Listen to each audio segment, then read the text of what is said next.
Let me add my welcome to all of you. It's great to see you here, and it's great for all of us to be here in Houston a year in advance of this great event. So it's a very, very exciting time. I've been to a few congresses. I've been to Istanbul, I've been to Bahrain, and this is a major event coming here. But more importantly, what we'd like to do is have a little discussion here just to set the scene, so to speak, and then I really want this to be a very interactive setup, and we'll really appreciate your questions and make sure that you get to talk to our panel here who so kindly agreed to come on board here. They're very busy, but they've given us our time. So please, let me introduce to you from Baker Hughes. We're very happy to have with us here the Vice President for Global Operations, Uwem Ukpong. So thank you for being with us. Thank you very much, Eithne. The President of the World Petroleum Congress joins us here, the World Petroleum Council, forgive me here, Tor Fjaeran. So thank you so much for being with us. Thank you for your time. Thank you. And also I'm delighted to have with us here the Chairman of the World Petroleum Congress of the Organizing Committee,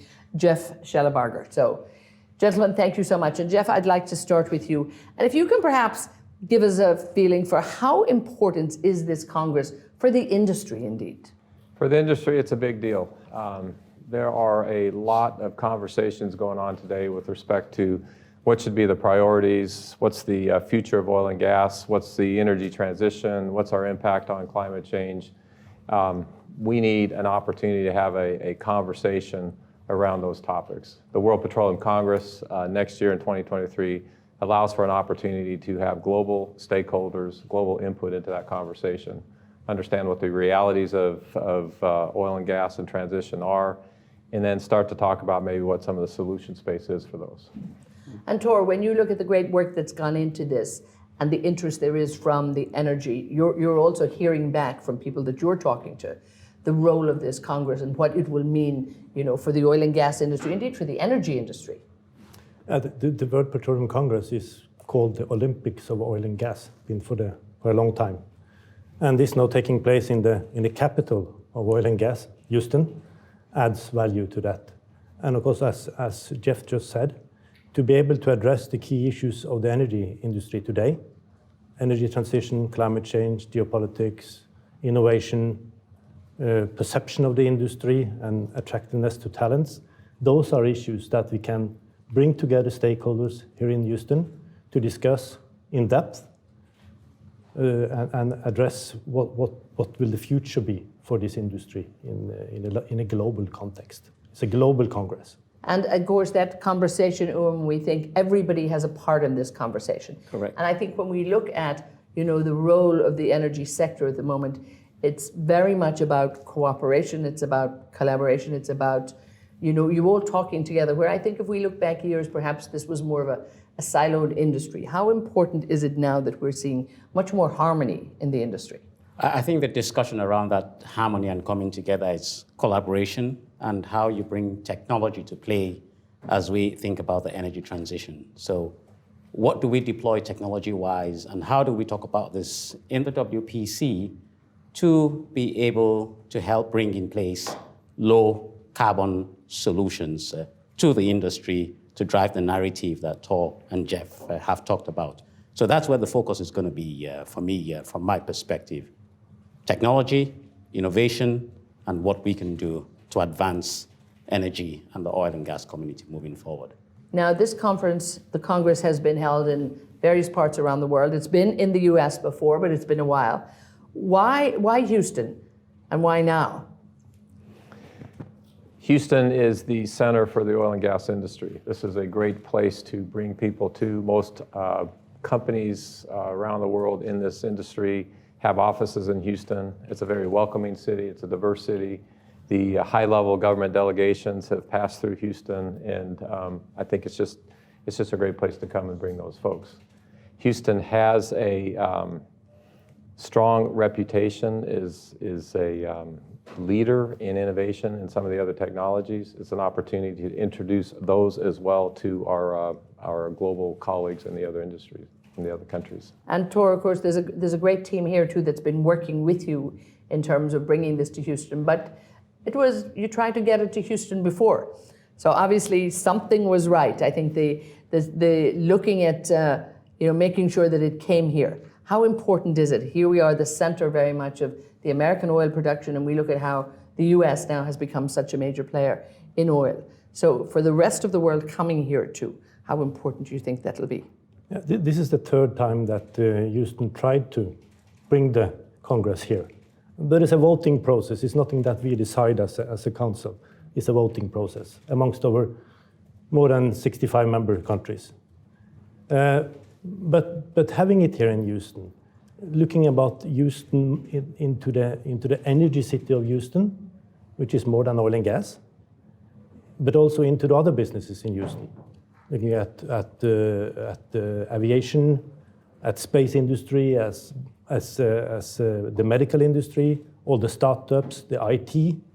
This adds value to having a Congress here in Houston, which it's not possible all over the world. So that adds value to us as well. So. No, it'll be an exciting time, I think, when we're looking at thousands of people coming into it, particularly downtown. The life that it's going to bring here, I think, will be fascinating. But one of the themes of the Congress as well is innovative energy solutions. And this has got Baker Hughes' name all over it. It's innovative energy solutions.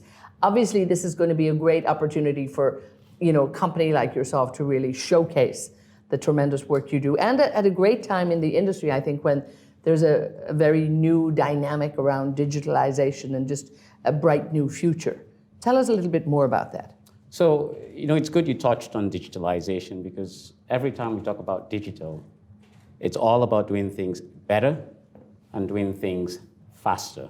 And it's all around bringing down the economical point to be able to produce oil and gas more efficiently. So, as I mentioned earlier, when you talk innovation, that's the way we've got to think about this conference and what the impact it's going to be in our industry to be able to take energy forward, making it safer, cleaner, and more efficient for the people and the planet as a whole, Eithne. Tor, when you look at the concept of innovative energy solutions, what do you think is at the core of that? What does it mean to you? I want to look upon that in a global context again. Seeing the energy transition we are into now and all the aspects of that. Innovation and new technologies has always been a game changer for this industry. And I think this time it's even more important that we look into what kind of solutions can bring us forward, as you say, in a safe, clean, and also affordable way to supply energy to a growing world. Jeff, given your background in the industry, and when you look at the way things have changed, and I think if we look at the oil and gas industry, the energy industry, it's always been a very innovative industry. I mean, the creativity, I think, among all the great minds, the engineers, the scientists, all the people that make up this industry. So how do we move this forward in terms of, being more creative, more innovative for the energy sector? Well, I think there's an opportunity in this Congress to share with everybody, some of the stories about innovation over the last few years. One of the stories that we want to tell in the Congress is the story of the Permian, and that's the story of innovation. It's not the technology that we have necessarily applied to it, but innovation has many different dimensions to it. When I think about the Permian story and I think about innovation, I think about risked capital. You can't de-risk a new hydrocarbon play without somebody willing to put a bet on it, whether it's an exploration well or some other technique. So risk capital is important to that, and the innovation that goes around attracting that and applying it. Trial and error, adopting new technologies. Again, there's a risk associated with that. That's not easy for everybody to do, but that is innovation. That is a part of the innovative process, is to be able to have trial and error and fail, and then adopt the winning technologies. When you think about the midstream in the United States, having that infrastructure available, using innovative business models to hook up to some of these exploration or appraisal type wells, that's a big part of the story in the Permian. And finally, how we have started out with smaller companies that are nimble, and then how we translate that to scale and manufacturing processes. There's also innovation involved in that. So I think about innovation very, very broadly, but I think about the Congress as an opportunity to tell stories of succeeding with innovation, and then that allows more people to understand how they might apply that within these important areas that we want to talk about, or what they've got back in their home country. Well, when we look also at what else can come from innovation. You look at an industry whereby, there's a war for talent out there, and people are looking to work in innovative industries, and maybe oil and gas is not the first one they think of. But when you look at, I think, the great work that companies are doing, and we look at digitalization, we look at all of that, and also we look at what this new technology can do to bring us cleaner fuels, to bring us, can actually help solve some of the problems. How important do you think showcasing all of this is going to be, and particularly at this time? Absolutely very, very important, Eithne. And the WPC couldn't have come at a much better time where we're having this dialogue. And I'm part of the chair of the Young Professionals Committee, and my intent here is to be able to show these young folks up and coming that this industry is an industry you can play in. Technology is very much advanced in this industry, and come join us to help solve the problem of the industry towards creating more sustainable solutions for oil and gas. Oil and gas is going to be here to stay for a long while.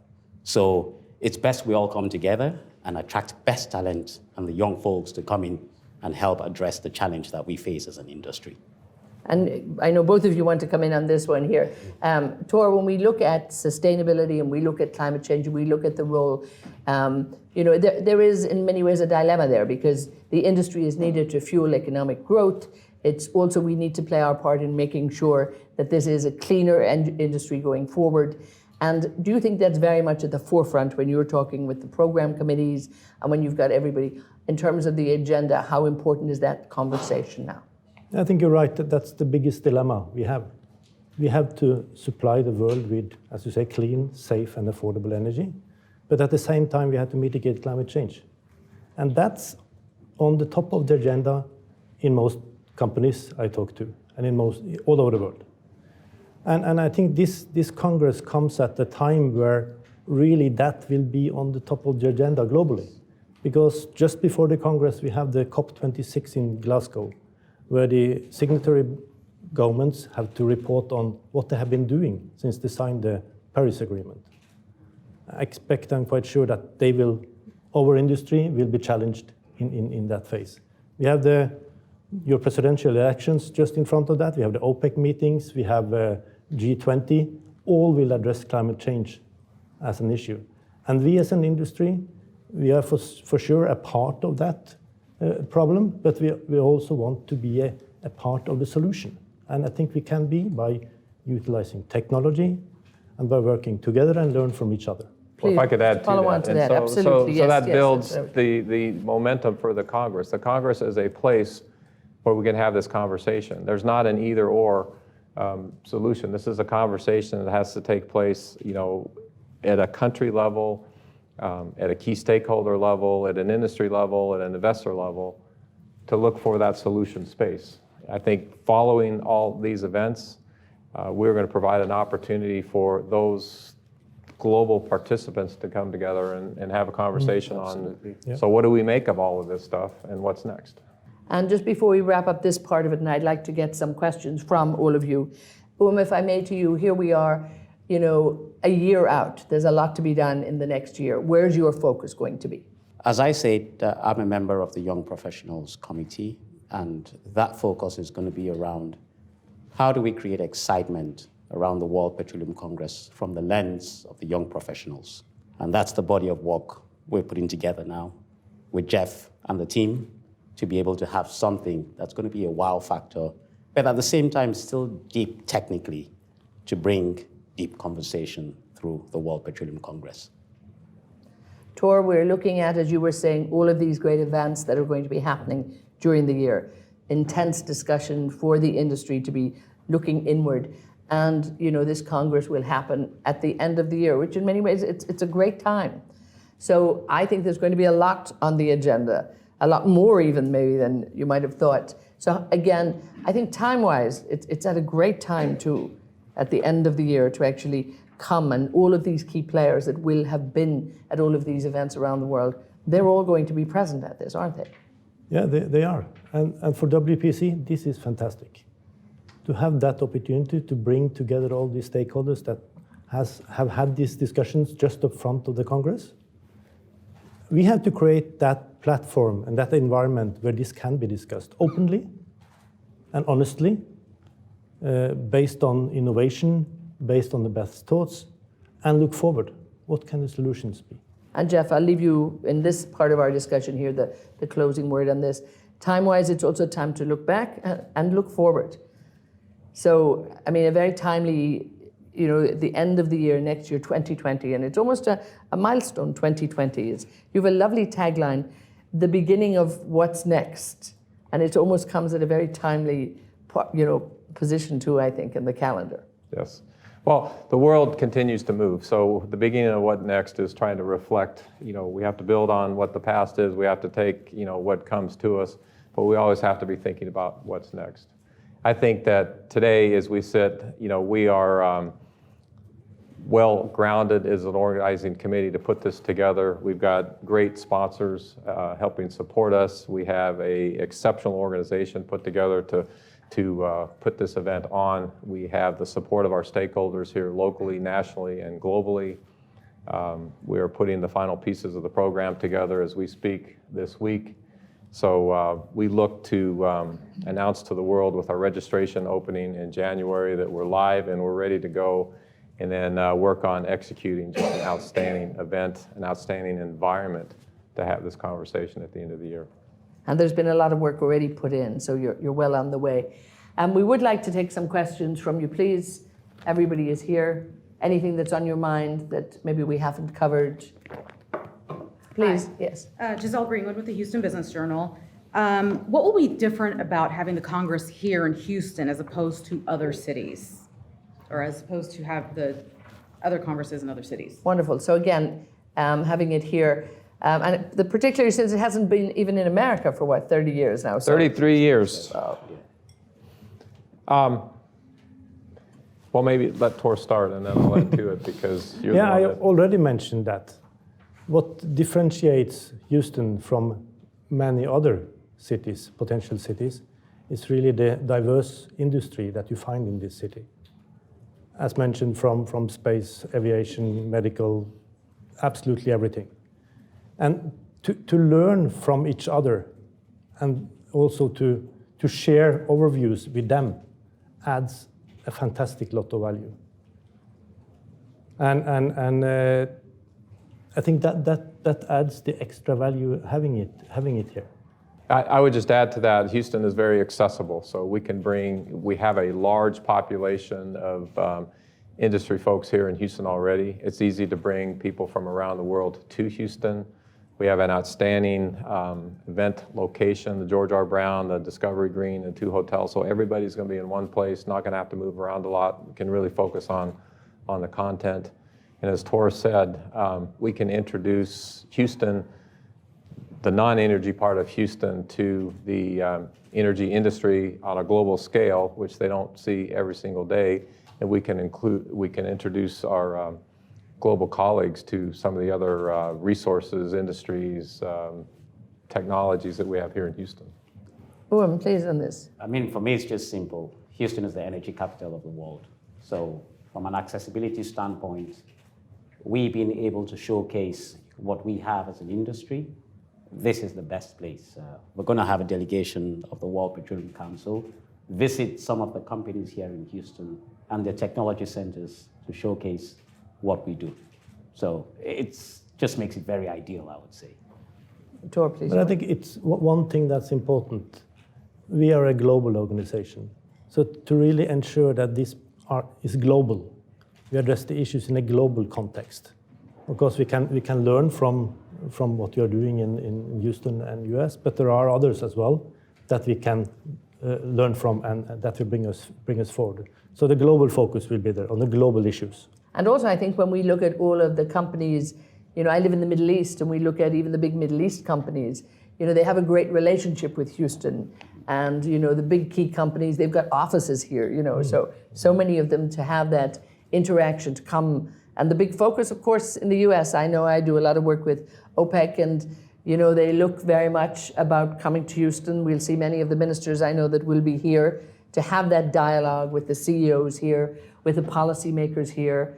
I think it'll be a very exciting time to actually have it. So I know everybody is the buzz is there about the World Petroleum Congress already, and people are talking about it and really, really looking forward. It's been 3 years since the last one, so there's a great run up to it, and people look forward to it. Please, we'll take a few more questions. Craig Fleming, World Oil. On your theme of beginning what's next, we hear the sustainability is taking hold. My question is to you, what initiatives will take hold and make a difference with the big operating companies? And will those trickle down to the service companies as well? So sustainability is a theme. It's going to be a theme that runs throughout the Congress. I'd say a couple of examples of that. One, on the exhibition floor with the companies that are involved, they will be sharing their strategies and their stories about sustainability. As far as how that filters down to the rest of the group, it's a chance for them to understand and see what other people are doing and decide how to add that. When we think about some of the event, the location and how we're setting that up, we're going to highlight what is actually being done in the industry around sustainability. So we'll have areas within the exhibition and outside the exhibition where we can communicate to the public and everybody else what are those things that we're actually doing around sustainability. Finally, with the Congress itself, where you're looking very hard at how do we demonstrate our commitment to sustainability, even in terms of how we hold a conference or hold a Congress. We have, renewable power that funds it through the contracts at George R. Brown. We look at reuse, reduce, recycle for the materials that we're using. Some of the social impacts that we can have with that, we're paying attention to that as well. So, it just will be a part and parcel to everything that we do.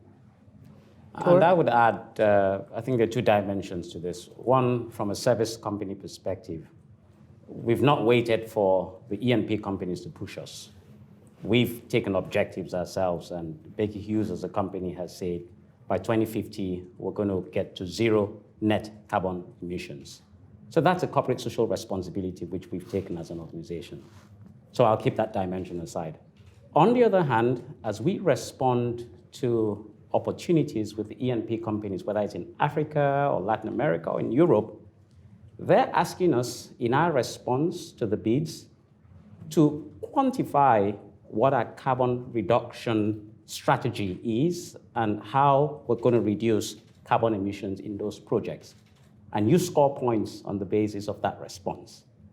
So that's another forcing mechanism from the E&P companies to get us to start thinking differently from a sustainability perspective. And it's so exciting, I think, to hear that that's happening in the developing and the emerging markets as well, that this is becoming a priority. And I think at international conferences, we hear this all the time. Tor, this must be also encouraging, for you when you really see the shift there's been. I think by putting sustainability at the top of the agenda, I think at all conferences, upstream, downstream, it doesn't matter.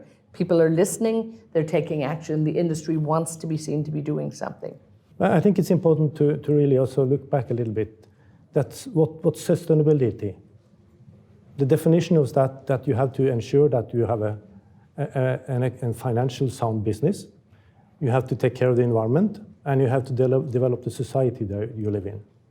WPC is a non-political, non-profit organization, also have a charity status in UK. Houston promised to hand over 100% of the after-tax profits to our global legacy fund to be used for the good of people, mainly focusing on the poor part of the world and education. So we take a role and on our mission to really develop the oil and gas resources to the benefit of all. It's really sustainability in a short word for me. Please, we have another question, sir. Thank you. Yes, I'm Joshua Mann with the Houston Business Journal. Obviously, it's been a little bit of a turbulent market in the past year, especially if you're looking upstream and at service companies. I'm curious how that factored into the search for sponsors and how it affects the way you think about marketing the conference going forward over the next year. And I think already from some of our main sponsors and presenting sponsors, they've been busy and they've been hard at work. But talk to us a bit about how you've engaged with the industry and brought people on board to support this. Yeah. Well, it has been a turbulent market, and so the industry invests, through the cycle. I think we tried to offer, we worked very hard to offer a competitive return investment to our key sponsors. And so, despite that, at the end of the day, they chose this investment over some of the other investments that they wanted to choose. But the interest, and obviously being a sponsor here with Baker Hughes Yeah. here, I think again, the interest in this Congress, and we've talked a lot about what it's going to look like and feel like, and there will be thousands of people here. Correct. But again, you have choices. There are other people knocking on your door, I'm sure, every day. Why is this one important? I think I would say, well, Houston as a location, and our headquarters is located in Houston, so we play an active role with the community of Houston. So that was one criteria that said we had to be front and center taking part in this. But more importantly, the dialogue that continues to go around sustainability and the role of the oil and gas industry today allowed us the platform to come talk about what we're doing differently and to say to the climate activists, we are with you in this resource that the world needs today. And so that's the reason why we as sponsors said, yes, we will come in as presenting sponsors and look to be front and center in the World Petroleum Congress. Any more questions from our audience here? We have a little more time if anybody would like to. Well, let me maybe go back to one point that you made, that the focus today going forward is really on delegates, attracting those delegates, building an audience, seeding the conversation so we can build the interest in this event. I think that as I've traveled around the world talking to some of the national committees and the delegations, there's a high degree of interest out there despite the turmoil of the current environment. They see this the same way we see it, as an opportunity to participate in what should be a very important conversation or set of conversations. And I think also the amount of people that will come to the Congress, the amount of senior ministers, policymakers, CEOs, to have all of these great minds together and actually looking very, very closely at what they need to deal with. And there are some tough challenges out there, but they're not shying away from it. And I think if anything, we're hearing they want to be more vocal and they want to come up with solutions. Yeah, they want and to they be can part of really it. do that together. Please, you have a question for us. Hi, Jennifer Pressler with Hard Energy EMP. You mentioned earlier, that there are so many topics that are on the forefront of everyone's mind in the industry. I'm just curious if you could speak to how topics were selected, how was there that process of papers or the actual agenda setting? What were kind of decisions made? How were they ranked or prioritized? How do you pick the best one or best 5 out of 20? That type of question. Out of 20 here, I think they had on the technical ones 2,000 to pick. So, but again, on the plenaries, they have a lot of interesting things. Tor, please. I can say a few words about that. We have a Congress Program Committee, which is handling most of the technical work, selecting chairs, vice chairs, the papers, and moderators. And that process is more or less done. It's a program based on 5 blocks, covering everything from upstream to downstream and to society issues. As you said, we had more than 2,000 abstracts submitted. So at the end, there will be around 700 speakers, participants in those sessions. On top of that, we have high level, and that's what WPC Congress is famous for, is the high-level discussions on a CO and strategic level, which covers the areas that we have mentioned that's of importance to the industry today, the global context. And on top of that, again, we have the plenaries, where the CEOs speak. CEOs, and we have ministerial sessions, so we expect a lot of ministers coming from the entire world to attend. There will be sessions around that. And of course, we have a US session that you can say a few words about afterwards. But we have a youth village. We have a social responsibility village to demonstrate really what we are doing and what we're dealing with. So it's a very comprehensive program that will take us over the 4 days with full program absolutely every day, packed from morning to evening. And I think it's a very attractive program.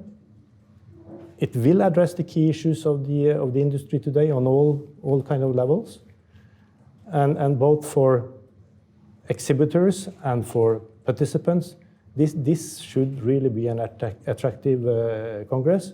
And we are today, we are also announcing the first confirmed plenary speakers. It's in your pack, I think, so we'll see it there as a start. And more will come when we have confirmed the final program.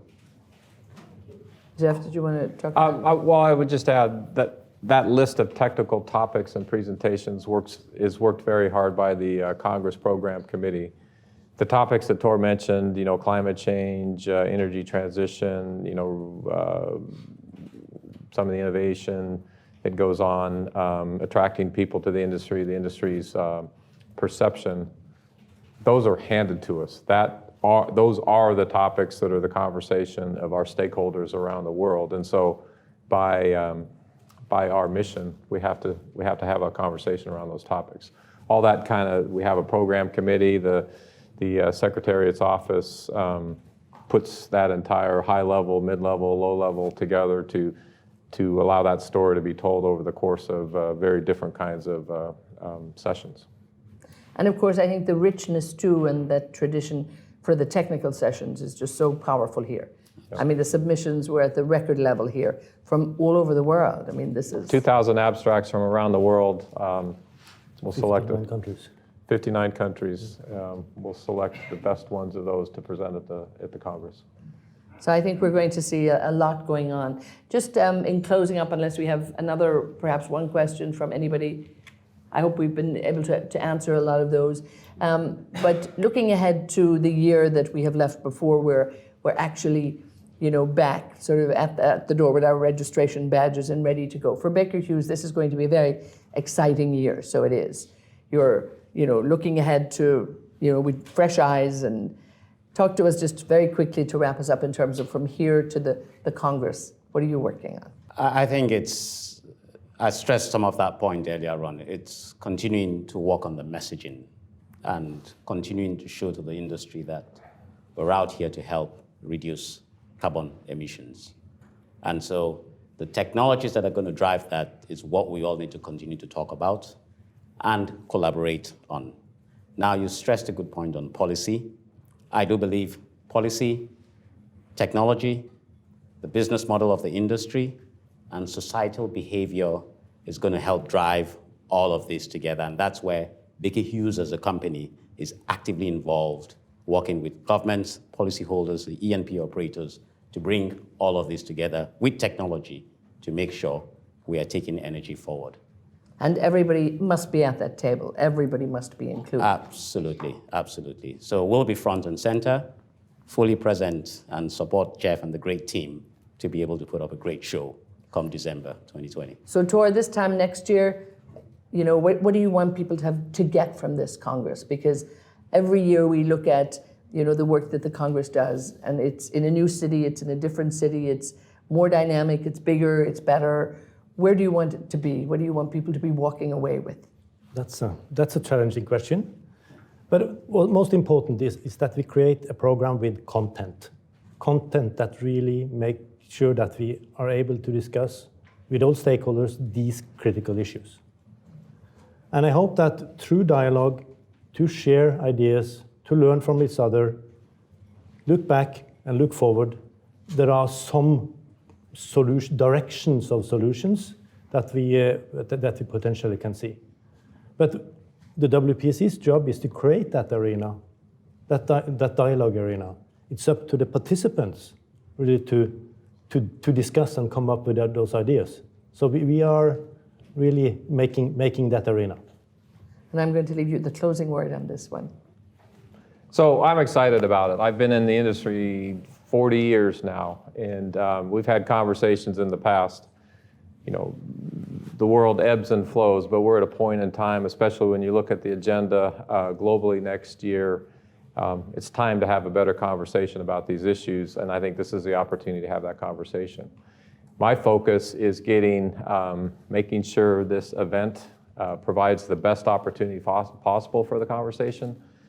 My role is also to make sure we can sell this thing and get the delegates to come so that we do have the right folks around the table to have those conversations.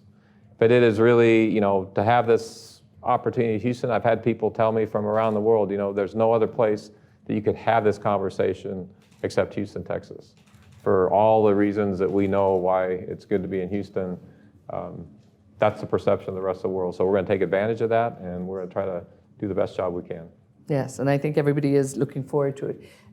Thank you so much, Uwem, Tor, and Jeff. Thank you so much for being with us, and thanks for your insight into it.